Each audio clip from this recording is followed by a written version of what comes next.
Patay ang isang magsasaka sa bayan ng Virac, Catanduanes matapos itong suwagin ng sarili nitong inaalagaang kalabaw noong Martes, September 26. Kinilala ang naturang magsasaka na si Henry Shelo, 65 anyos, residente ng Barangay Calatagan sa nabanggit na bayan. Ayon sa inisyal na investigasyon ng mga otoridad, inaayos umano ng biktima ang pamatok ng alaga nitong kalabaw nang bigla itong pagsusuwagin nito.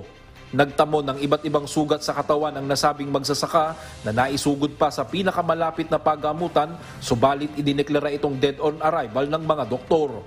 Sa ngayon, naiuwi na ang labi ng biktima sa mga kaanak nito habang itinurn over naman ng Virac Municipal Police Station ng naturang kalabaw sa Local Agriculture Office ng naturang bayan. Diyos ang aming sandigan, serbisyo publiko ang aming pinahahalagahan. Brian Balderahe, humahataw!